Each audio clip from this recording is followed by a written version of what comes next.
हमारा संविधान इंसाफ, उम्मीद, अभिव्यक्ति और आकांक्षा की वो ज्योत है जो हर हिंदुस्तानी के दिल में जलती है।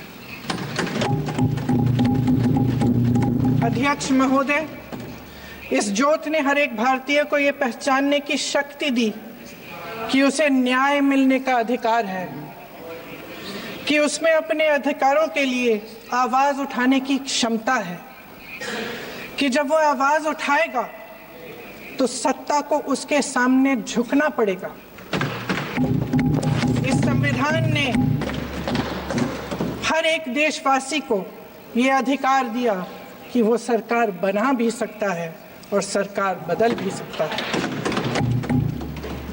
ये ज्योत जो हर हिंदुस्तानी के दिल में जलती है, उसने हर हिंदुस्तानी को ये विश्वास दिया कि देश की संपत्ति में, देश की दौलत में, संसाधनों में उसका भी हिस्सा है, कि उसे एक सुरक्षित भविष्य की उम्मीद का अधिकार है, कि देश बनाने में भी उसकी भागीदारी है।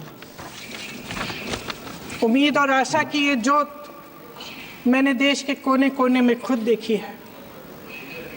उन्नाव में मैं एक रेप पीड़िता के घर गई,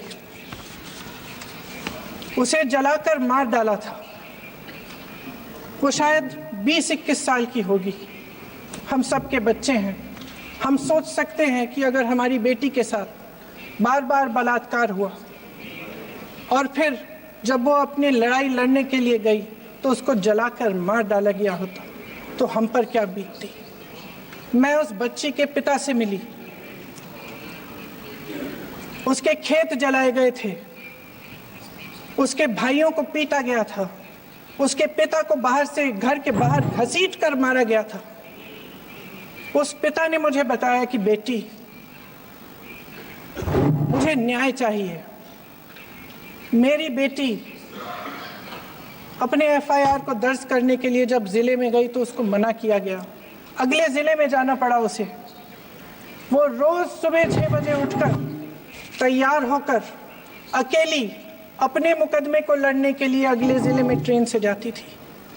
उसके पिता ने मुझे कहा कि मैंने उससे कहा, बेटी अकेले मत जाओ, छोड़ दो ये लड़ाई। लेकिन उसकी बेटी ने उसको जवाब दिया कि नहीं पिताजी, मैं अकेली जाऊंगी, मैं लड़ूंगी, ये मेरी लड़ाई है, मैं इसको लड़ूंगी। ये लड़ने की क्षमता, ये हिम्मत उस लड़की को और करोड़ों भारत की नारियों को हमारे संविधान ने दी। आगरा में मैं अरुण वाल्मीकि के घर गई। अरुण वाल्मीकि पुलिस स्टेशन में काम करता था, सफाई का काम करता था। आप सोच सकते हैं हमारी तरह उसका भी परिवार था। नई नई शादी हुई थी, 2-3 महीनों का बच्चा था। पुलिस स्टेशन में चोरी हो गई। चोरी का इल्जाम उस पर लगाया गया। उसके पूरे परिवार को उठाकर पुलिस स्टेशन में ले गए। आप हंस रहे हैं, लेकिन ये गंभीर बात है। और क्या गंभीर बात। शर्म करो, शर्म। अरुण वाल्मीकि को पीट पीट के मार डाला, उसकी बीवी को पीटा, उसके पिता के नाखून निकाले, उसके पूरे परिवार को पीटा गया। जब मैं उस जवान महिला से मिलने गई जो अभी अभी विधवा हुई थी, तो उसने मुझे कहा कि दीदी, हमें सिर्फ एक चीज चाहिए, हमें न्याय चाहिए और हम इस न्याय के लिए लड़ते रहेंगे, चाहे कुछ भी हो जाए। ये हिम्मत उस महिला को हमारे संविधान ने दी।